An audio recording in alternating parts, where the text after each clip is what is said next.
Okay.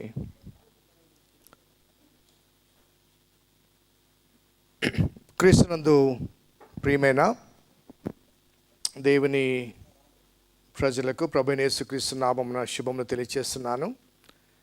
మరొక వారం Bible study కార్యక్రమానికి విచ్చేసిన మీకు ప్రభు నామన శుభాలు తెలియజేస్తూ, మరి కొంతమంది రికార్డెడ్ లెసన్ బైబిల్ స్టడీని వీక్షిస్తున్నారు, వారికి కూడా శుభాలు తెలియజేస్తున్నాను.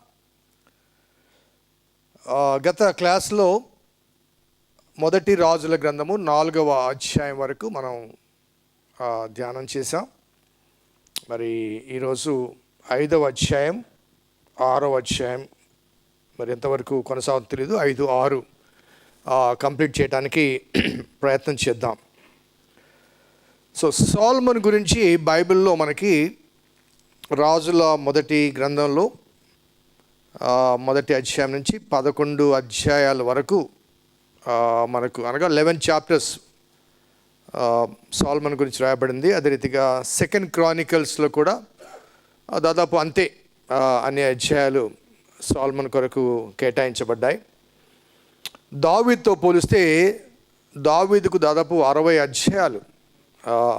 ఫస్ట్ శామ్యూయల్లో దేవుడు సౌలును తృణీకరించి దావీదును ఎన్నుకున్నప్పటి నుంచి మొదలుపెట్టుకొని ఫస్ట్ శామ్యూయల్ అంతా కూడా దావీదు కనబడతాడు. సెకండ్ శామ్యూయల్ కంప్లీట్గా దావీదు కనబడతాడు. అదే రీతిగా ఫస్ట్ క్రానికల్స్ మొత్తం దావీదు కనబడతాడు. రాజుల మొదటి గ్రంథంలో మొదటి 2 అధ్యాయాల్లో కూడా దావీదు మనకు కనబడతాడు. So almost David occupies about 60 chapters in the Bible, whereas Solomon only 15 or 20, very less. కానీ సొలొమోను రాసిన పుస్తకాలు, ప్రసంగి గ్రంథం కానీ, సామెతలు కానీ, పరమగీతం, ద సాంగ్ ఆఫ్ సాంగ్స్, ఈ పరమగీతం కానీ మనకు అందించబడ్డాయి. కానీ చరిత్ర పరంగా చూస్తే సొలొమోను గురించిన వివరాలు చాలా ప్రాముఖ్యమైన వివరాలు. నేను డైలీ డివోషన్లో చెప్పాను, like something like a pyramid. He gets, ఇలా ఎక్కుతాడు, ఇలా దిగిపోతాడు, అంతే. ఎక్కడం దిగడం అదే చూపిస్తారు. మధ్యలో ఏం జరిగింది అన్నది మనకి చరిత్రలో కనిపించదు. ఎలా ఎక్కాడో ఎలా దిగాడో అదే కనబడుతుంది. ఎలా దిగాడు అంటే ఎక్కడానికి చాలా ప్రయాసపడాలి, దిగటానికి ఏం ప్రయాసక్కలేదు, దొబ్బితే చాలు కింద పడిపోతారు కదండి. So getting down very easy, కానీ గెట్టింగ్ అప్ చాలా కష్టం. సో సొలొమోను జీవితం మనకు ఒక విధంగా చెప్పండి మన స్పిరిచువల్ జర్నీకి చాలా ప్రాముఖ్యమైనవి, చాలా ఇంపార్టెంట్ ఆయన అంశాలు. కాబట్టి నేను కొంత వివరాలు ధ్యానం చేయాలని తలస్తున్నాను. లాస్ట్ వీక్ సొలొమోనుకు దేవాలయంలో గిబియోన్లో కలిగిన దర్శనంలో దేవుడు నీకేం కావాలని అడగడం, సొలొమోను నాకేం కావాలని అడగడం, దేవుడు తను అడిగిన దానికన్నా అధికంగా ఇవ్వడం. ఆ తర్వాత 4వ అధ్యాయంలో రాజ్య విస్తరణ అంశాలు కనబడతాయి. సో రాజ్య విస్తరణ తర్వాత ఇమ్మీడియట్గా సొలొమోను దేవుని మందిర నిర్మాణం వైపుకు తన దృష్టిని కేంద్రీకృతం చేస్తాడు. ద ఫస్ట్ మిషన్, ఒక విధంగా చెప్పండి, the first mission Solomon took was building of the temple. ఇంకా ఆసక్తిగా చూస్తే దావీదు చివరి వరకు కూడా దేవాలయం గురించే మాట్లాడుతూ వచ్చాడు. ఆయన చచ్చిపోయేంత వరకు కూడా దేవాలయము.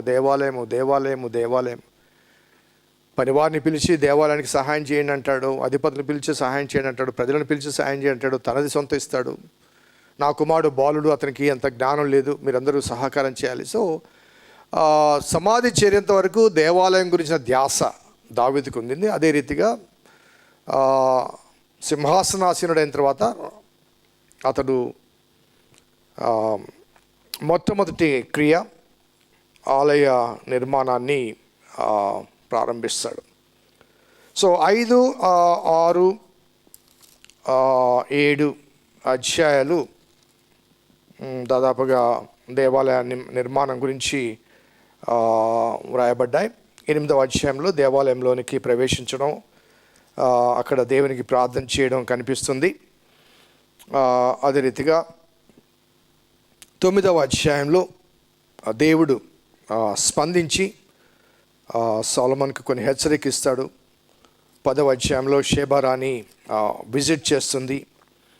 11వ అధ్యాయంలో అతని పతనం కనబడుతుంది.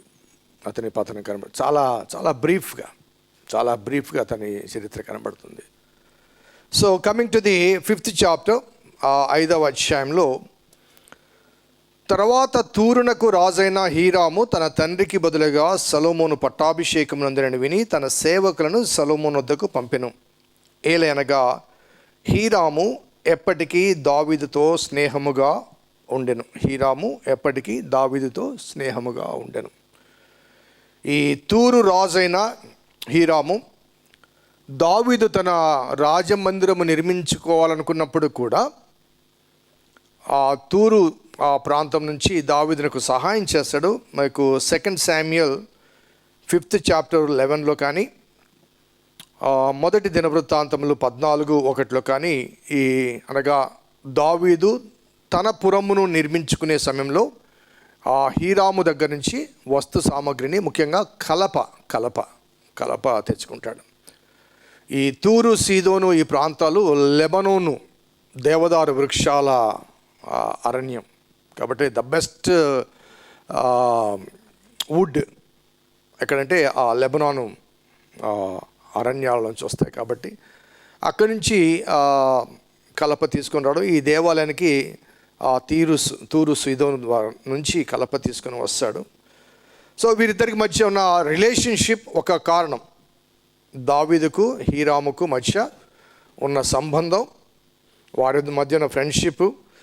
అందులో గతంలో దావీదు పురాన్ని కడుతున్నప్పుడు అతను కలప పంపించాడు కాబట్టి ఆ స్నేహాన్ని, ఆ సన్నిహితాన్ని మనము ఇక్కడ చూడవచ్చు. సో సొలొమోన్ కింగ్ అయ్యాడన్న సంగతి తెలిసిన తర్వాత వెంటనే ఆ హీరాము స్పందిస్తాడు. వారి మధ్య స్నేహం ఉంది కాబట్టి let us continue the friendship, మనము ఈ స్నేహ సంబంధాన్ని కొనసాగింప చేద్దామని ఆ హీరాము తన సేవకులను పంపిస్తాడు. పంపించినప్పుడు 2వ వచనం చూడండి. యెహోవా నా తండ్రి అయిన దావీదు శత్రువులను అతని పాదముల కింద అణుచు వరకు అన్ని వైపుల యుద్ధంలో అతని కలిగినను, తన దేవుడైన యెహోవా నామ ఘనతకు అతడు మందిరము కట్టింప వీలు లేకపోయిన సంగతి నీ వెరుగుదవు. ఇప్పుడు శత్రువు ఒకడు లేకుండా, అపాయం ఏమీ కలగకుండా నా దేవుడైన యెహోవా నలుదిశలో నాకు నెమ్మది కలగ చేస్తున్నాడు కాబట్టి అంటూ 6వ వచనంలో, లెబనానులో దేవదారు మ్రానులను నరికించుటకై నాకు సెలవిమ్ము. నా సేవకులు నీ సేవకులు కలిసి పనిచేయుదురు. మ్రానులను నరుకుటయందు సీదోనీలకు సాటిన వారు మాలో ఎవరు లేరని నీకు తెలియను గనుక నీ ఏర్పాటు చొప్పున నేను నీ సేవకులకు జీతమునిచ్చేదనను. హీరాము సొలొమోను చెప్పిన మాటలు విని బహుగా సంతోషపడి, ఈ గొప్ప జనం ఏలుటకు జ్ఞానం గల కుమారుని దావీదుకు దయచేసిన యెహోవాకు ఈ దినమున స్తోత్రం కలుగును కాక అని చెప్పి సొలొమోనుకు వర్తమానం పంపెను. నీవు నా యొద్దకు పంపిన వర్తమానం నేను అంగీకరించదని, దేవదారు మ్రానులను గూర్చియు సరళపు మ్రానులను గూర్చియు నీ కోరిక అంతటి ప్రకారం నేను చేయించదును. నా సేవకులు వాటిని లెబనోను నుండి సముద్రం వద్దకు తెచ్చెదరు. అప్పుడు వాటిని తెప్పలుగా కట్టించి నీవు నాకు నిర్ణయించిన స్థలమునకు సముద్రం మీద చేరినట్లు చేసి అక్కడ అవి నీకు అప్పగించబడు బందోబస్తు నేను చేదును. నీవు వాటిని తీసుకుందువు. ఇందును గూర్చి నీవు నా కోరిక చొప్పున జరిగించి నా ఇంటి వారి సంరక్షణ కొరకు ఆహారం ఇచ్చేదవు. సో ఏ ట్రీటీ. సో ఫుడ్, నాకు వుడ్ కావాలి, నేను ఫుడ్ ఇస్తాను. సో అనగా ఈ కనాను దేశంలో, ఇశ్రాయేలు దేశంలో, ఆ దేశానికి వారు ప్రవేశించే సమయంలో దేవుడు ఆ దేశం గురించి చెప్పిన పేరు ఏంటంటే పాలు తేనెలు ప్రవహించే దేశం. So plenty of food. So Lebanon దగ్గర plenty of wood. So exchange trade. మీలో చిన్నప్పుడు ఎంతమందికి గుర్తుందో లేదు కానీ నేను చాలా చిన్నగా ఉన్న టైంలో మా అమ్మ పచారు కొట్టుకి ఏదైనా సరుకులకు పోవాలంటే జోబు నిండా వడ్లు వేసి పంపించేది. పంపించానట. ఆ పచారీ కట్టుకెళ్ళి ఇట్లా ఎంటీ చేసేసి ఇవన్నీ ఇట్లా చేసేసి జోబు జగనే వాడు ఆ తకెట్లో పెట్టుకొని దానికి తగిన చింతపండు కానీ పప్పు కానీ బెల్లం కానీ ఇచ్చేవాడు. నాకు బాగా గుర్తుంది అది, ఆ ట్రేడ్, ఎక్స్చేంజ్ ఆఫ్ ఐటమ్స్ మన పెద్దవాళ్ళకు కొంతమంది గుర్తుండవచ్చు. సిటీలో ఉన్న వాళ్ళకి బహుశా అప్పటికి ఈ కానీలు, రంధ్రం ఉండే కానీలు ఇవన్నీ వచ్చి ఉంటాయి బహుశా అప్పటికి. So that was the tradition. Economy చదివిన వాళ్ళకి ఇది చెప్తుంటారు. సో ఆ రోజుల్లో ద ఎక్స్చేంజ్, మా దగ్గర ఇది ఉంది, మీ దగ్గర ఇది ఉంది, మీది మాకు కావాలి, మాది మేము ఇస్తాం. ఈ ఎక్స్చేంజ్ ఇది బాటర్ సిస్టమ్ కరెక్ట్, ఆ వర్డ్ నాకు రాలేదు. సో ఆ బాటర్ సిస్టమ్. సో వారికి ఆహారం కొరతగా ఉంది అన్న విషయం మరి అక్కడ మాత్రమే కాదు, కొత్త నిబంధనలో కూడా నేను డైలీ డివోషన్లో చెప్పాను. ఎవరికైనా గుర్తుందా? కొత్త నిబంధనలో అపోస్తల కార్యం గ్రంథము 12వ అధ్యాయము చదువుతారా? అపోస్తల కార్యం గ్రంథం 12వ అధ్యాయము 20వ వచనం.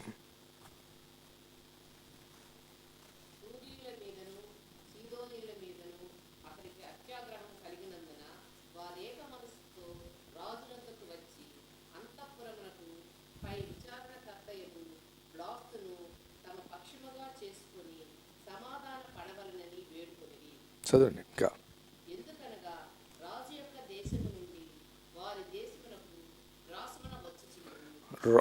రాజు యొక్క దేశం నుంచి వారి దేశమునకు గ్రాసము వచ్చుచుండని. ఈవెన్ అనగా క్రొత్త నిబంధన కాలంలో కూడా, యేసుప్రభు వారి కాలంలో కూడా పాలస్తీనా నుంచి, ఇశ్రాయేల్ దేశం నుంచి తూరు సీదోనీలకు గ్రాసం పోతుంది.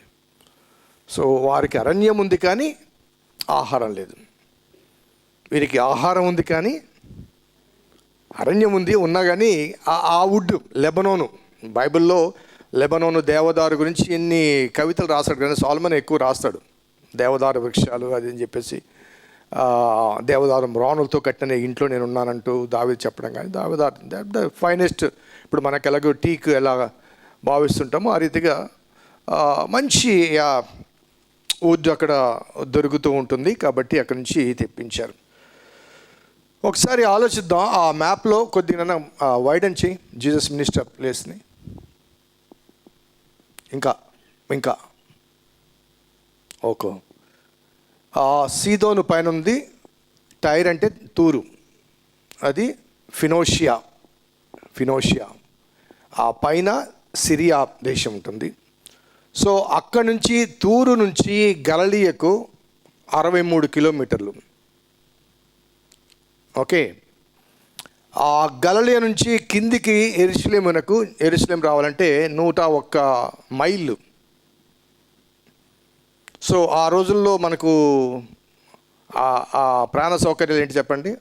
ఒంటెలు, గాడిదలు. సో అంత పెద్ద పెద్ద మ్రానులు అక్కడి నుంచి తీసుకొని రావాలంటే, అంటే ఎందుకు తూరును ఎన్నుకున్నాడు దానికి మరొక రీజన్ చెప్తున్నాను. సో సీదోను తూరు ప్రాంతం గలిలయకు 63 కిలోమీటర్లు, అక్కడి నుంచి 101 మైళ్ళు, దాదాపు 200 కిలోమీటర్లు.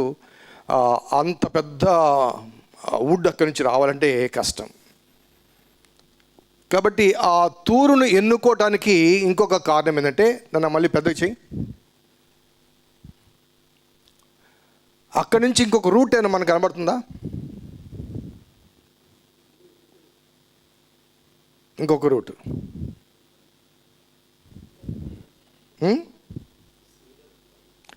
సముద్ర మార్గం. సో తూరు ఓడరేవులో ఆ వుడ్ వేస్తే అక్కడి నుంచి సముద్ర మార్గంలో యెరూషలేంకి వస్తాయి. ఇంకా నో ట్రాఫిక్ జామ్ ఉండదు, లారీలు అక్కర్లేదు, బస్సులు అక్కర్లేదు. సో ఇక్కడ రాయబడ్డ మాట కూడా నేను చదువుతాను, ఒకసారి కూర్చోండి. 9వ వచనం, 5-9. నా సేవకులు వాటిని లెబనోను నుండి సముద్రమునొద్దకు తెచ్చెదరు. అప్పుడు వాటిని తెప్పలుగా కట్టించి నీవు నాకు నిర్ణయించు స్థలమునకు సముద్రం మీద చేరినట్లు చేసి అక్కడ అవి నీకు అప్పగించబడు బందోబస్తు నేను చేయుదును, నీవు వాటి తీసుకుందువు. సో కాబట్టి తూరు ప్రాంతం నుంచి సముద్ర మార్గమున ఈ దేవాలయానికి నిర్మాణానికి కావాల్సిన వస్తు సామాగ్రి యావత్తు కూడా ఇక్కడికి యెరూషలేం దేవాలయానికి తెప్పించబడింది. సో ఆ తర్వాత కాలంలో దావీదు తర్వాత, సొలొమోను తర్వాత రాజుల కాలంలో ఈ తూరు సీదోనుల పట్టణాలకు యెరూషలేము లో ఉన్న ఇశ్రాయేలు ప్రజలకు మధ్య విభేదాలు వస్తాయి. ఆ తర్వాత అంటే ఆ తరం గతించిపోయింది. ఆ తర్వాత తరాల్లో కొన్ని విభేదాలు వచ్చినప్పుడు పాత నిబంధనలో మనకు యెషయా గ్రంథంలో 23 అధ్యాయంలో కానీ 24-25 అధ్యాయాల్లో కానీ, యెహెజ్కేలు గ్రంథం 27-28 అధ్యాయాల్లో తూరు సీదోను గురించి ప్రవచనాలు ఉంటాయి. తూరు సీదోను గురించి ప్రవచనాలు ఉంటాయి. మనకు టైం సరిపోదు కాబట్టి నేను రెఫరెన్స్ మాత్రం చెప్తున్నాను. యెషయా 23-24-25 అధ్యాయాలు, అదే రీతిగా యెహెజ్కేలు 27-28 అధ్యాయాలు. సో వాళ్ళు అనగా ఆ తర్వాత ఇవి ట్రీటీలోంచి, ఈ సంబంధంలోంచి, ఈ వారి యొక్క రిలేషన్షిప్ ఫ్రెండ్షిప్లోంచి వారు దూరం అయిపోయారు. తర్వాత దేవుని ఉగ్రత వారి మీదకి వస్తుందని దేవుడు వారి గురించి ప్రవచించి వారికి కూడా హెచ్చరికలు చేస్తాడు. వారు యూదులు కాకపోయినప్పటికీ కూడా వారు చేసిన సహాయం అనగా దేనికి సహాయం చేశారు? దేవాలయానికి సహాయం చేశారు. కాబట్టి దేవుడు వారికి హెచ్చరికలు ఆ దేశానికి పంపిస్తున్న ఆ ప్రవచనాలు బైబిల్ గ్రంథంలో మనకు హెచ్చుగా చేయబడ్డాయి, అందించబడ్డాయి. సో క్రొత్త నిబంధనలోకి వస్తే మనకు ఈ తూరు సీదోనుల గురించి కొన్ని రెఫరెన్స్ నేను చెప్తాను. ఎందుకంటే that's so important cities and towns మనకు బైబిలికల్ చరిత్రలో గమనిస్తే. మత్తయి సువార్త 11వ అధ్యాయము 21వ వచనం చూడండి.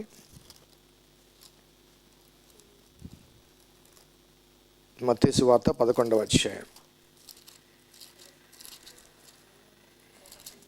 21.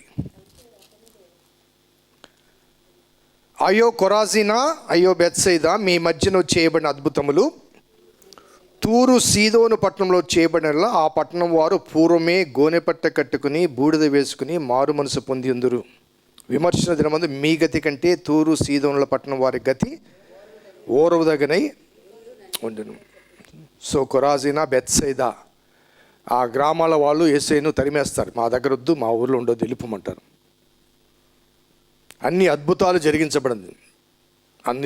జరిగించబడ్డప్పుడు కూడా యేసుని వెళ్ళబడితే మీ దగ్గర చేసిన అద్భుతాలు తూరు సీదోను చేసింటే వాళ్ళు ఎప్పుడో గోరెపట్ట కట్టుకొని అనగా మీకన్నా వాళ్ళు బెటరు. సో ఈ కంపారిజన్ అనగా ఈ వేరే పట్టణాలు ఏవి కాకుండా తూరు సీదోనులు మాత్రమే కంపారిజన్ కొరకు ఆయన తీసుకుంటాడు. అలాగే మరొక రెఫరెన్స్ మత్తయి సువార్త 15వ అధ్యాయం చూడండి. 15:21. తూరు సీదోనుల ప్రాంతమునకు వెళ్ళగా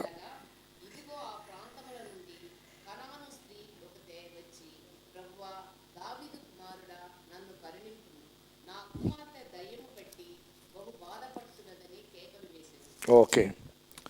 సో అక్కడ నుండి ఆయన ఎక్కడి నుంచి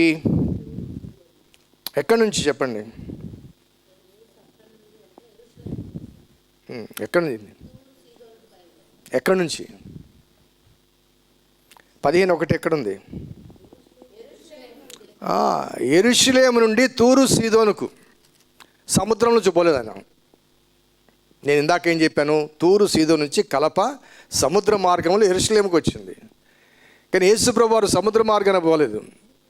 మధ్యధరా సముద్రం, అది గలిలే సముద్రం కాదు, మధ్యధరా సముద్రం, బ్లూ అంతా కూడా మెడిటేరియన్ సీ, చాలా పెద్ద సముద్రం అది.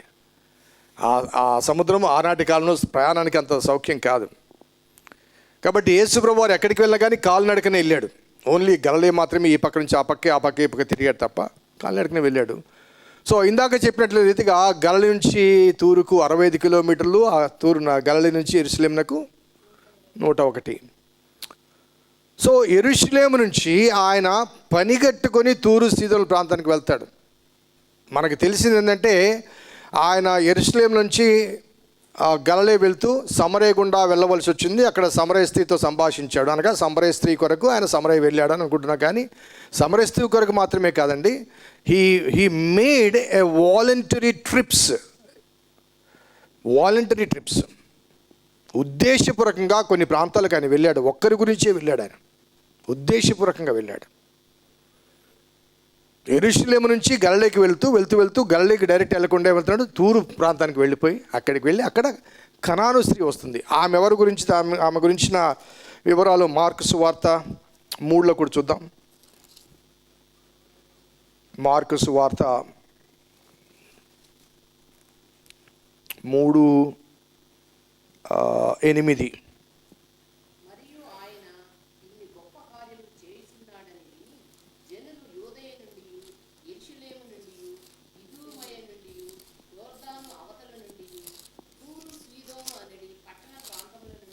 తూరు సీదోను పట్టణ ప్రాంతం నుంచి గుంపులుగా వచ్చి, తర్వాత మార్కు సువార్త 6వ అధ్యాయం. సో ఇదే మాట, సేమ్ అక్కడ వ్రాయబడ్డ మాటే వ్రాయబడింది. సో ఈ కనాను స్త్రీ అనే మాట ఎందుకు వాడబడిందంటే, ఈ అన్న అది కొద్దిగా వైట్ చేయి, తూరు సీదోను కిందకి రాని, కిందకి అలాగా ఉంచు. సో తూరు సీదోను ఏ రాష్ట్రంలో ఉంది చెప్పండి? ఫినోషియా. ఆ ఫినోషియా అనే రాష్ట్రము ఏ దేశంలో అంటే సిరియా దేశంలో ఉంది. ఆ సిరియా ఫినోషియాను కలిపి చదవండి. సిరోఫెనికేయా, సిరియా ప్లస్ ఫినేషియా, సిరోఫెనికియా ప్రాంతం నుంచి వచ్చిన స్త్రీ. So that is land mark. So ఇశ్రాయేలు దేశం స్త్రీ కాదు, అందుకనే ఆ సిరోఫెనికియా స్త్రీ కాబట్టి ఆమె కనాను స్త్రీ అని చెప్పి ఆమెకు సహాయం చేసినందుకు సహాయం చేయడానికి శిష్యులు ఒప్పుకోరు. ఆమె కనాను స్త్రీ ప్రభువా, ఆమె కొడుకును బాగు చేయడం ఏంటి, ఆమె కూతురుని బాగు చేయడం ఏంటి? So they rejects. God knows the history and God knows the story. కాబట్టి ఆమె కోసం పనిగట్టుకుని అక్కడికి వెళ్తాడు. So today that place is called Lebanon. That country Lebanon అనగా లెబనాను వుడ్ అక్కడ బాగా దొరుకుతుంది కాబట్టి ఇప్పుడు ప్రజెంట్ ఆ దేశాన్ని లెబనాన్ దేశము, సిరియా దేశము రెండుగా విడిపోయాయి. ఫినోషియా దేశాన్ని లెబనాన్ దేశం అన్నారు, సిరియా వేరుగా విడిపోయింది. So that is the biblical importance of those cities. కేవలము ఇతను అక్కడి నుంచి వుడ్ తెచ్చుకున్నాడు, కట్టుకున్నాడు అని మాత్రమే మనకు కనబడుతుంది. కానీ అవి మన మెదడులో స్టాంప్ అవ్వాలి, జ్ఞాపకంలో ఉండాలంటే ఇవన్నీ జ్ఞాపకం వచ్చాయి అనుకోండి. రేపు పొద్దున సిరోఫెనికియా స్త్రీ గురించి ప్రసంగం చేసేటప్పుడు you can very well add, అక్కడి నుంచి దేవాలయానికి వుడ్ తీసుకొచ్చాడు, వారికి వీరికి స్నేహ సంబంధాలు ఉన్నాయి, రిలేషన్షిప్స్ ఉన్నాయి. ఆ దేశానికి ఈ దేశానికి వారు యూదులు కాకపోయినప్పటికీ, యూదేతరులు అయినప్పటికీ, ఇశ్రాయేల్ అవతల గోత్రం ఉన్నప్పటికీ కూడా. ఆ తర్వాత సిరియా చాలా ప్రమాదంగా మారుతుంది కదండి. సిరియా దేశపు నయమాను చాలా ప్రమాదంగా శత్రువుగా మారుతారు. సో అక్కడి నుంచి సొలొమోను బార్టర్ సిస్టంలో తాను ఆహారం ఇవ్వడం, వారు అక్కడి నుంచి కలప ఇచ్చే పద్ధతిని చేస్తారు. 10వ వచనం చూడండి. హీరాము సొలొమోనుకు ఇష్టమైనంత దేవదారు మ్రాణులను, సరళపు మ్రాణులను పంపించగా, సొలొమోను హీరామునకు అతని ఇంటి వారి సంరక్షణకు ఆహారంగా 2,00,000 తూముల గోధుమలను, 3,800 పళ్ళ స్వచ్ఛమైన నూనెను. సో గోధుమలు, నూనె ఆ రెండు చాలు రొట్టెలు చేసుకోవడానికి కదా. ఈ ప్రకారం సొలొమోను ప్రతి సంవత్సరం హీరామునకు ఇచ్చి వచ్చాను. యెహోవా సొలొమోనుకు చేసిన వాగ్దానం చొప్పున అతని జ్ఞానము దయచేసెను. మరియు హీరామును సొలొమోను సంధి చేయగా వారిద్దరికీ సమాధానము కలిగి ఉండెను. 13 నుంచి కొంత ఇబ్బంది కలిగే మాటలు ఏంటంటే, రాజైన సొలొమోను ఇశ్రాయేలు అందరి చేత వెట్టి పని చేయించెను అని ఉంది. వెట్టి పని చేయించడం అంటే అర్థం ఏంటండి? బలవంతంగా బానిసత్వం చేయించాడు. సో ఎట్ ఎనీ కాస్ట్ దేవాలయం నిర్మించబడాలి కాబట్టి ఆ దేవాలయ నిర్మాణం కొరకు వెట్టి పనిలో అతను ఒక అండర్స్టాండింగ్ ఏంటంటే 30,000 మందిని ఆయన ఎన్నుకొని అతడు వంతుల చొప్పున నెలకు 10,000 మందిని లెబనాన్ పంపించాడు. అనగా ఒక నెల 10,000 మంది వెళ్తే వాళ్ళు తిరిగి వస్తే 2వ నెల ఇంకొక 10,000 మంది, 3వ నెల ఇంకొక 10,000 మంది, 4వ నెల ఈ మొదటి 10,000 మంది. సో 5వ నెల ఈ రెండవ 10,000 మంది. ఆ రీతిగా సంవత్సరానికి 4 పర్యాయాలు ఈ 10,000 మంది 10,000 మంది లెక్కన వారు అక్కడికి వెట్టి పని చేయడానికి వెళ్ళడం. తర్వాత 1 నెల లెబనోన్లోను 2 నెలలు ఇంటి వద్ద వారు ఉంటూ వచ్చారు. ఈ వెట్టి మరి 15వ వచనంలో, మరియు సొలొమోనుకు బరువులు మోయువారు 70,000 మంది, పర్వతముల మందు మ్రానులు నరుకువారు 80,000 మంది ఉండిరి. వీరు కాక పని మీద ఉన్న సొలొమోను శిల్పకారులు అధికారులు 3,300 మంది. సో ఈ రీతిగా వారు ఆ మందిరాన్ని మలిచిన అనుభవాలు, మరి ఆ కలప తీసుకొచ్చిన ఆ ఇన్ఫర్మేషన్ మనకు కనబడుతుంది. So rest you can understand. So coming to the 6th chapter, ఇక్కడ మనకు ఒక క్రోనాలజికల్ ఇన్ఫర్మేషన్ ఇవ్వబడింది. అయితే ఇశ్రాయేల్ అందరూ ఐగుప్తు దేశం నుంచి బయలుదేరి వచ్చిన 480వ సంవత్సరమందు, అనగా సొలొమోను ఇశ్రాయేలును ఏలిన 4వ సంవత్సరమందు, జీప్ అను 2వ మాసమందు అతడు యెహోవా మందిరమును కట్టింపని ఆరంభించను. అనగా టెంపుల్ కన్స్ట్రక్షన్ ఎప్పుడు స్టార్ట్ అయింది, దట్స్ మోర్ ఇంపార్టెంట్. అందుకే మన కింద ట్యాబ్లెట్లో కూడా ఫార్మేషన్, ఫౌండేషన్ అండ్ ఇనాగరేషన్ పెట్టాం. So history. కాబట్టి దేవాలయము ఎప్పుడు ప్రారంభించబడింది అన్నదానికి సొలొమోన్స్ 4th year 2nd month, సొలొమోను రాజ్యంలోనికి వచ్చిన తర్వాత 4వ సంవత్సరం, అనగా సొలొమోను రాజ్యంలోకి వచ్చిన తర్వాత 4వ సంవత్సరం 2nd month. అది ఎప్పుడంటే ఇశ్రాయేలు ఐగుప్తులోంచి బయటికి వచ్చినప్పటి నుంచి 480 సంవత్సరాలు. ఇది కూడా నేను డైలీ డివోషన్లో లెక్క చెప్పాను. ఎంతమందికి గుర్తుందో లేదు తెలియదు, కానీ లెక్క చెప్పాను. చెప్తారా ఎవరైనా? 480 years. ఎలాగా వింటారా అసలు డైలీ డివోషన్స్? మర్చిపోయారు. ఓకే, నేను రాసుకున్న లెక్క చెప్తాను. రాసుకోవచ్చు. ఇశ్రాయేలు బయటికి వచ్చే సమయంలో నిర్గమకాండం 11, 12, 13 అధ్యాయాల్లో దేవుడు చెప్తాడు, ఈ నెలలో ఇది మీకు మొదటి సంవత్సరం, 1st month. అనగా Jewish calendar begins from there. వాళ్ళ క్యాలెండర్ ఇది మొదటి సంవత్సరము, మొదటి నెల 14వ దినమందు మీరు పస్కా పండుగ ఆచరించాలి. ఆ దినం బయటికి రాకూడదు. So it is a beginning. So అక్కడి నుంచి అరణ్యములో 40 సంవత్సరాలు ప్రయాణం చేస్తారు. సో 40 years, 480 yearsలో 40 years అరణ్యంలో ప్రయాణం చేస్తారు. సో అరణ్యంలో 40 years ప్రయాణం చేసిన తర్వాత యెహోషువ కాలంలో కనాన్లో ప్రవేశించి ఆ స్థలాన్ని ఆక్యుపై చేసుకోవడానికి వారికి 17 సంవత్సరాలు పట్టింది. సో 40 + 17, 40 + 17 అండి. ఓకే, 57. సో 57 తర్వాత న్యాయాధిపతుల కాలం. నేను ఒక ఎగ్జాంపుల్ మాత్రమే చూపిస్తాను, నేను అన్నీ చేపించలేను. న్యాయాధిపతుల కాలంలో మొదటి న్యాయాధిపతి కాలం చూద్దాం. ఎక్కడ ఉంది?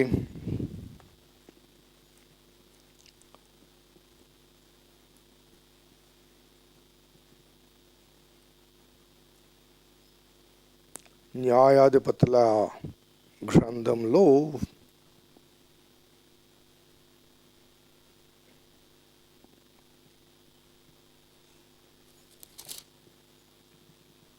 Okay, 3rd chapter 11th verse.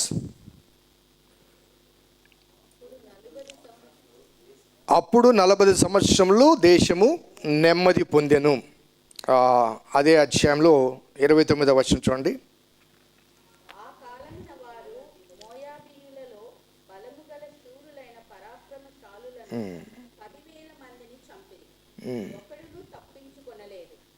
ఆ దినమున మోయాబీయులు ఇశ్రాయేలీయుల చేతి క్రింద అనుపబడగా దేశము 80 సంవత్సరములు నిమ్మలముగా ఉండెను. 80 + 40 ఎంత?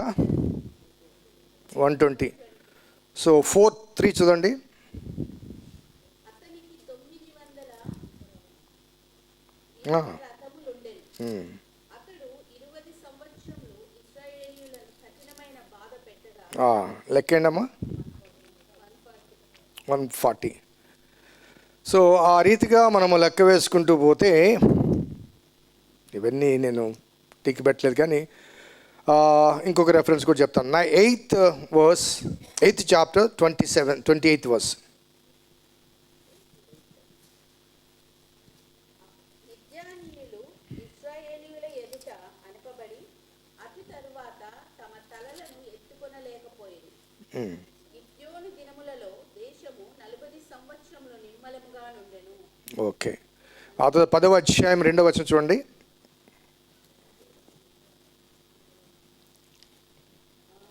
అతడు 23 సంవత్సరములు ఇశ్రాయేలీయులకు న్యాయాధిపతి అయి ఉండి చనిపోయి షామీరులో పాతిపెట్టబడెను. ఓకే, 12వ అధ్యాయము 9వ వచనంలో చివరి మాట చూడండి. అతడు 7 ఏండ్లు ఇశ్రాయేలుకు అధిపతిగా ఉండెను. 11వ వచనం, ఎలోను ఇశ్రాయేలుకు అధిపతిగా ఉండను, అతడు 10 ఏండ్లు అధిపతిగా ఉండెను. ఆ తర్వాత 14వ వచనం చూడండి. 40 కుమారులు, వారు 30 వాళ్ళు. అక్కడ 13వ అధ్యాయం 1వ వచనం, అతని తరువాత పిరాతో 13వ అధ్యాయం 1వ వచనం. ఓకే, ఈ లెక్కంతా, ఈ న్యాయాధిపతుల కాలం అంతా లెక్క అయితే 299 సంవత్సరాలు. మీరు తర్వాత పెన్ను తీసుకొని ఒక్కొక్క డేట్ రాసుకుంటూ పోండి. So 40 years in the wilderness, అరణ్యంలో 40 సంవత్సరాలు, యెహోషువ కాలంలో 17 సంవత్సరాలు, ప్లస్ 299 సంవత్సరాలు న్యాయాధిపతుల కాలం. ఓకే, ఆ తర్వాత సమూయేలు మొదటి గ్రంథంలో సౌలు జీవించిన కాలం 40 సంవత్సరాలు. సౌలు పరిపాలించిన కాలం 40. సౌలు కాలము 40 సంవత్సరాలు. ఆ తర్వాత దావీదు 40 సంవత్సరాలు. ఒకసారి ఈ టోటల్ నాకు చెప్పండి.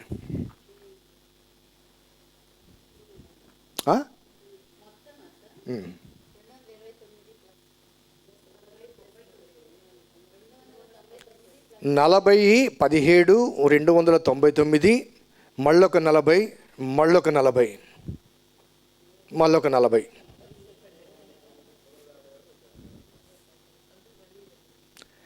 40, 17, 299, ఏలీ కాలము 40 సంవత్సరాలు. ఏలీ కాలం 40 సంవత్సరాలు. శామ్యుయల్ అండ్ సాల్ 40 సంవత్సరాలు.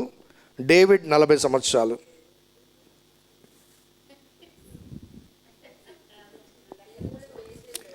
40 Moshe, 17 Joshua, 299 Judges, 40 Eli, 40 Samuel and Saul, 40 David, 470. So ఇక్కడ ఎంత ఉంది? 480. అంటే అర్థం ఏంటి? Salmons 4th year 2nd month. Salmons 4th year 2nd month ఆలయానికి పునాది వేశారు. సో ఎక్కడ లెక్క తప్పలేదండి కదా. సో మళ్ళీ జీపను 2వ మాసంలో అతడు యెహోవా మందిరమును కట్టడం ప్రారంభిస్తాడు. మరి మందిరపు వివరాలు, ఆ పొడుగు, ఎత్తు, పొడగు ఇవన్నీ కూడా డీటెయిల్స్ అక్కడ వ్రాయబడ్డాయి. సో ఆ నిర్మాణ కాలంలో దేవుడు మరొకసారి సాల్మన్కు ఒక హెచ్చరిక ఇస్తాడు. 11, 13 వచనాలు చదువుదామా. 6th chapter 11 to 13. సొలొమోనుకు ప్రత్యక్షమే ఇలాగ సెలవిచ్చాను, ఈ మందిరము నీవు కట్టించుచున్నావే, నీవు నా కట్టడలు న్యాయ విధులు అనుసరించి నడుచుకొనుచు నేను నియమించిన ఆజ్ఞలన్నింటినీ గైకొనేలా నీ తండ్రి అయిన దావీదుతో నేను చేసిన వాగ్దానమును నీ పక్షముగా స్థిరపరచదును. నా జనులైన ఇశ్రాయేలును విడిచిపెట్టక నేను వారి మధ్య నివాసము చేసేదను. సో దేవుడు మరొకసారి, ఈ హెచ్చరిక మనకు చాలాసార్లు కనబడుతుంది. దావీదు కాలం తర్వాత సొలొమోను కాలంలో చాలాసార్లు నీ తండ్రి అయిన దావీదు ప్రకారం నువ్వు నడవాలి, నువ్వు నడవాలి, నువ్వు నడిచినట్లే నేను వదిలిపెట్టను, నువ్వు నడిస్తే వదిలిపెట్టను. నువ్వు అంటే Solomon received a lot of exhortations from God again and again. తర్వాత ఈ నిర్మాణం 6వ అధ్యాయంలో పూర్తి అవుతుంది. 38వ వచనం చూడండి. 37-39 చదువుదాం. 37-38 వచనాలు. 4వ సంవత్సరం జీప్ అను మాసమున యెహోవా మందిరపు పునాది వేయబడెను. 11వ సంవత్సరం బూలు అను 8వ మాసమున దాని ఏర్పాటు చొప్పున దాని ఉపభాగములన్నింటితోనూ మందిరము సమాప్తమాయెను. ఎన్ని సంవత్సరాలు అయిందండి?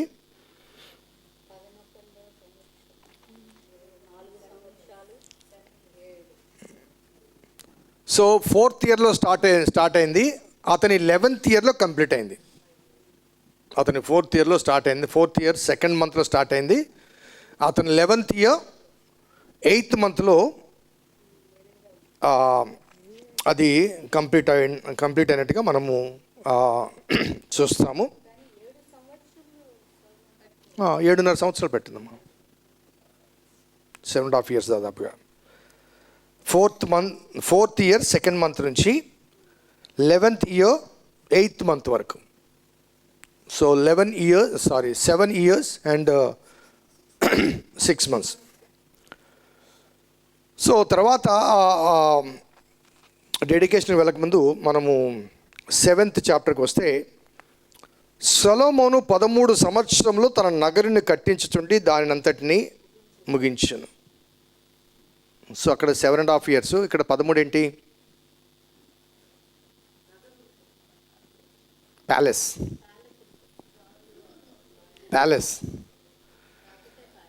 సో దేవునికి 7.5 సంవత్సరాలు మందిరం కట్టాడు, తనకు 13 సంవత్సరాలు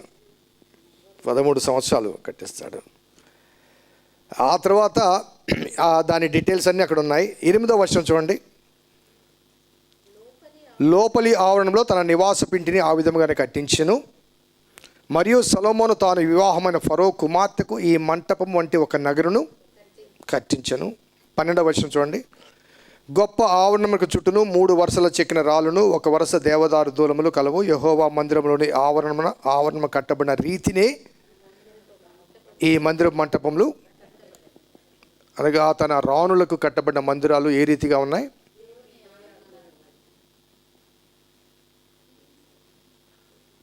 సో కట్టిన తర్వాత ఫరో కూతురుని తెచ్చుకుంటాడు.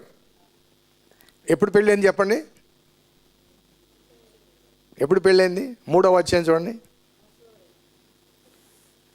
దేవుడు అతనికి దర్శనమిచ్చి కలగనక ముందే పెళ్ళి అయిపోయింది. అతను బాలుడు కాదమ్మా. పోయినసారి కూడా క్లాస్లో చెప్పాను. సో అప్పటికే పెళ్ళి అయిపోయింది. నేను బాలుడను, నా జ్ఞానం చాలదు అంటాడు. కానీ he was not a child, he was married already. 3rd chapter 1-3లో ఫరో కుమార్తెని వివాహము చేసుకుని ఉండెను.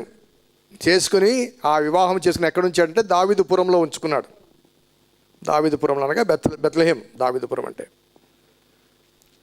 ఆ తర్వాత దేవాలయం కట్టిన తర్వాత తనకు తన రాజా భార్యల కొరకు ఆ మందిరం అంతా ఈ 20 years తర్వాత, ఆఫ్టర్ 20 years, ఈ 7.5 years, ఈ 13 years, ఈ 20 సంవత్సరాల తర్వాత తన భార్యను తెచ్చి రాజమందిరంలో ప్రతిష్ఠిస్తాడు. సో ఇవన్నీ మనకు పెద్దగా క్రాస్ చేస్తుంటాం. కానీ లోతుగా ఆలోచిస్తే కొన్ని ఆధ్యాత్మిక సత్యాలు మనము గ్రహించడానికి, అనగా 13 సంవత్సరాలు ఆయన కట్టడానికి కలప ఎక్కడి నుంచి వచ్చింది? అక్కడిదే కదండి. పనివారు ఎక్కడి నుంచి వచ్చారు? వాళ్ళే కదండి. సో నిర్మించుకోకూడదు. కానీ దేవుని మందిర పోలికలు, ఆ మంటపము పోలిక చొప్పునని కట్టడం జరిగింది. సో అది మనము 7th chapterలో మనము గమనించవచ్చు. ఆ తర్వాత 13 నుంచి 50 వరకు ఆ మందిరం లోపల భాగంలో ఇంటీరియర్స్ అంటారు చూసారా. ఇందాక నేను ఎవరితో మాట్లాడుతూ ఇంటీరియర్స్ గురించి మాట్లాడాను. బిల్డింగ్ అయిపోద్ది, కానీ లోపల ఇంటీరియర్స్ చాలా కష్టం. కాబట్టి అతను తూరు పట్ల నుంచి హీరాము అనే వ్యక్తిని, ఆ హీరాం వేరు. ఇతని గురించి దినవృత్తాంతంలో హూరాము అని ఉంది. హురాము. 2 Chronicles 2nd chapter 13లో అతను హురాము అనే పేరుంది. సో వాట్ ఎవర్ అతని బర్త్ డీటెయిల్స్ కూడా అక్కడ ఇవ్వబడ్డాయి. సో ఇంటీరియర్స్ అన్నీ కూడా అతను తయారు చేస్తాడు. ఆ తర్వాత 8వ అధ్యాయానికి వస్తే, అప్పుడు సీయోను దావీదు పురములో నుండి యెహోవా నిబంధన మందసమును పైకి తీసుకుని వచ్చుటకు యెరూషలేములో ఉండు రాజైన సొలొమోను ఇశ్రాయేలు పెద్దలు గోత్ర ప్రధానులు అనగా ఇశ్రాయేలు పితరుల కుటుంబ పెద్దలు తన యొద్దకు సమకూర్చెను. అనగా దేవాలయ ప్రతిష్ఠ కాలంలో ఫస్ట్ ఏం తీసుకొచ్చాడండి? మందస్సాన్ని. ఎక్కడి నుంచి? దావీదు పురంలోంచి మందస్సాన్ని తీసుకుని వచ్చాడు. సో దేవుడు ఆ సీనాయి పర్వతం దగ్గర మోషేకు ఒక పరిశుద్ధ స్థలము నిర్మించబడి చెప్పబడ్డప్పుడు అక్కడ మందస్సం మాత్రమే ఉండిందా, ఇంకేమైనా ఉండిందా?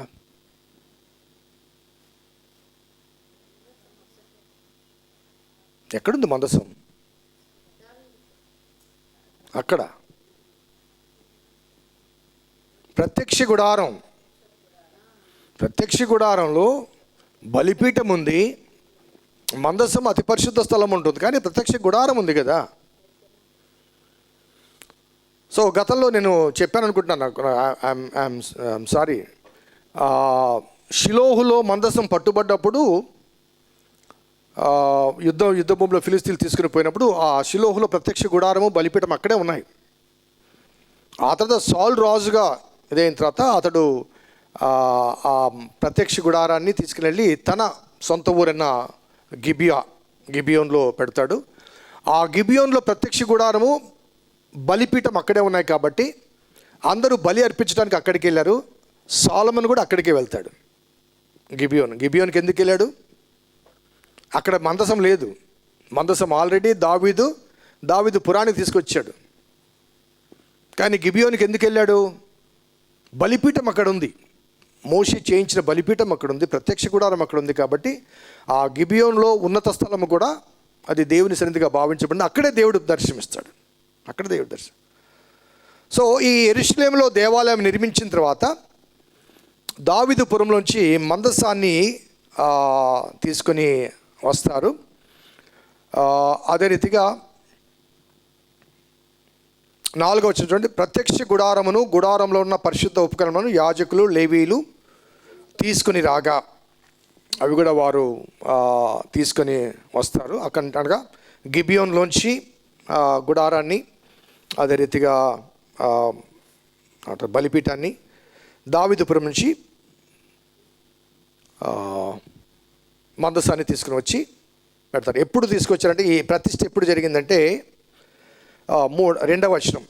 కాబట్టి ఇశ్రాయేలు అందరూ ఏతెనీమను 7వ మాసమందు పండుగ కాలమున రాజైన సొలొమోను వద్దకు కూడుకొనిరి. సో ఎప్పుడు జరిగింది అది? 7th month. బిల్డింగ్ ఎప్పుడు కంప్లీట్ అయింది? తన 11వ సంవత్సరమున 8th monthలో. సో డెడికేషన్ ఎప్పుడు జరిగింది? 7th monthలో. అంటే కంప్లీట్ కాకముందే డెడికేషన్ అయిందా? ఒక నెల ముందే, అంతే కదండి. సో తన 11th year 8th monthలో కంప్లీట్ అయింది. 7th monthలో డెడికేషన్ అయింది. ఎప్పుడు జరిగిందంటే ఆ 7th month అంటే పండుగ కాలం అంటాడు. సో ఒక నెల ముందుగా ఈ డెడికేషన్ జరిగింది అని చెప్పడానికి అవకాశాలు లేవు, ఆధారాలు లేవు. ఇందాక నేను మాట్లాడుతున్నాను, బిల్డింగ్ కడతాం కానీ ఇన్సైడ్ ఇంటీరియర్స్కి టైం పడుతుంది, అలాగే ఇన్విటేషన్స్కి టైం పడుతుంది. మనము ఇప్పుడు ఒక పెళ్ళి కానీ ఒక ఇల్లు కానీ కట్టుకున్నప్పుడు 10 మంది పిలవాలంటే ఆహ్వానాలు కానీ అక్కడి నుంచి ఇక్కడి నుంచి రావాలంటే ఈ రోజులో ట్రైన్స్ ఫ్లైట్స్ లేవు కదా. So it takes time. So Solomon had to wait 11 months more.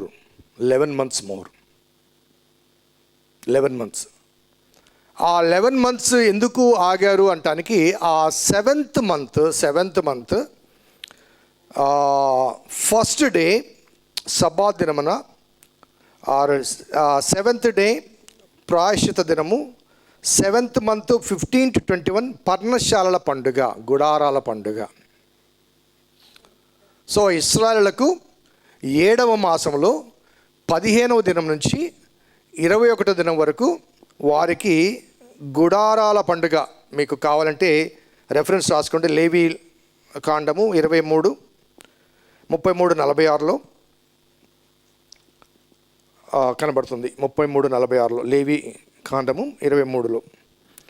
So నిన్న ఎవరో రీసెంట్గా నిన్న స్త్రీల దానికి వచ్చినప్పుడు గుడారాల పండుగ మీరేనా అన్నది, గుడారాల పండుగ గురించి మాట్లాడారు. సో ఈ గుడారాల పండుగ టైంలో ఆలయాన్ని ప్రతిష్ఠిస్తాడు. గుడారాల పండుగ టైంలో ఆలయాన్ని ప్రతిష్ఠిస్తాడు. ఎందుకు గుడారాల పండుగ టైంలోనే ఆలయాన్ని ప్రతిష్ఠిస్తాడు? అసలు గుడారాల పండుగ అంటే ఏంటి? ఇప్పుడు మనకు జరిగే గుడారాల పండుగలు కావు. వారు 40 సంవత్సరాలు గుడారాల్లో ఉండి అనగా డిస్కంఫర్ట్. గుడారాలు అంటే ఏంటి? టెంట్ ఉంటుంది, కింద నేలపై పడుకుంటారు, బెడ్లు ఉండవు, మంచాలు ఉండవు. బెడ్లు మంచాలు ఉంటాయండి గుడారాల్లో? ఈ 40 సంవత్సరాలు మంచాలు ఉన్నాయా? వాళ్ళ సామాన్లే వాళ్ళు మోసుకోలేకపోయేసరికి దేవుడు ఆ 40 years వాళ్ళ వస్త్రాలు చిరగకుండా, చెప్పులు నలగకుండా దేవుడు కాపాడుతాడు. సో అలాంటిది ఇంకా బెడ్ ఇవన్నీ అంటే అసలు ఫుడ్డే లేదు, దేవుడే ఇచ్చాడు. ఫుడ్ కూడా దేవుడే ఇచ్చాడు అక్కడ. సో ఈ 40 years విల్డర్నెస్లో వాళ్ళు గుడారాలు వేసుకుంటూ, గుడారాలు మాత్రమే మోసుకుంటూ, వాళ్ళు ఎక్కడ క్యాంప్ అయితే అక్కడ గుడారాలు వేసుకుని ఆ రాత్రి కాగానే గుడారం వేసుకొని పడుకోవడం, మళ్ళీ పొద్దున్న లేయడం, ప్రయాణం చేయడం. సో వీరు కనాన్లో ప్రవేశించిన తర్వాత దేవుడు మోషే ద్వారా, మీరు స్వాస్థ్యం పొందిన తర్వాత మీ పితరులు ఆ దాస్యంలోంచి ఈ 40 సంవత్సరాలు గుడారాల్లో ఉన్నారు కదా, అది జ్ఞాపకం చేసుకోండి. గుడారాల్లోంచి గృహాల్లోకి వచ్చారు మీరు, గుడారాల్లోంచి గృహాల్లోకి వచ్చారు. మనం ఎక్కడి నుంచి వచ్చాం? ఊరి వెలుపల నుంచి ఊరిలోకి వచ్చాం. తాటాకు పాకల్లోంచి మిద్దెల్లోకి వచ్చాం. ఇప్పుడు మళ్ళీ పాకల్లో ఉండమంటే ఉంటామా? ప్రయత్నం చేసి చూడండి. సో కానీ చెప్పాడు దేవుడు, వన్స్ ఇన్ ఏ ఇయర్ మీరు మీ గృహాలు విడిచిపెట్టి ఊరి వెలుపలకు పోయి 7 దినాలు గుడారాలు కట్టుకొని గుడారాలు నివసించండి. ఆ కష్టం ఏంటో మీరు తెలియాలి, గతం ఏంటో తెలియాలి, మీ గత చరిత్ర, ఏ స్థితిలోంచి ఇక్కడికి వచ్చారో తెలియాలి. ప్రాస్పెరిటీ మీరు అనుభవిస్తున్నారు, కానీ ఆ ప్రాస్పెరిటీకి ముందు ఏ శ్రమలోంచి వచ్చారు, ఏ కష్టాలు, ఏ స్థితిలోంచి దేవుడు మిమ్మల్ని, అది జ్ఞాపకం రావాలి. కాబట్టి గుడారాల పండుగ అంటే పెళ్లి చూపులు కాదు. ఈనాడు గుడారాల పండుగ ఎందుకు వెళ్తారంటే, పెళ్లి కాని కూతుర్లు, పెళ్లి కాని కొడుకులు ఉంటే అక్కడికి వెళ్ళి ఫోటోలు పట్టుకొని వెళ్ళి, సో చాలా వరకు అవే జరుగుతుంటాయి. కానీ ఆ గతాన్ని జ్ఞాపకం చేసుకోవడానికి దేవుడు గుడారాల పండుగ ఇచ్చాడు. అందుకే ఇక్కడ రాయబడ్డ మాట ఏంటంటే, 2వ, కాబట్టి ఇశ్రాయేలందరూ ఏతనీమాను 7వ మాసమందు పండుగ కాలం అంటే గుడారాల పండుగ కాలమున. సో ఈ కాలమున, ఈ గుడారాల పండుగ కాలమున ఈ దేవాలయాన్ని ప్రతిష్ఠించడానికి మరొక ముఖ్యమైన కారణం ఏంటంటే, ఈ దేవాలయం నిర్మించడానికి ముందుగా మందసం ఎక్కడుంది? దావీదు పట్టణంలో ఎక్కడుంది? దావీదుపురంలో ఎక్కడుంది? గుడారంలో ఉంది. అదే కదా దావీదు అంటాడు 2 Samuel 7th chapterలో, దేవదారు మ్రాణులతో కట్టబడ్డ నేను గృహంలో నేనుంటే నా దేవుని మందసము గుడారంలో ఉండడం ఏంటి? నేను దేవాలయం కడతానంటాడు. నా దేవుని మందసం గుడారాల్లో ఉండడం ఏంటి? సో ఈ ప్రతిష్ఠ కాలంలో గుడారాల్లో ఉన్న మందసము, అనగా మందసం అంటే దేవుని సన్నిధి, గుడారాల్లో ఉన్న మందసము దేవుని గృహంలోకి వచ్చింది. ఏపీ టూరిజంలో ఉన్న వాళ్ళు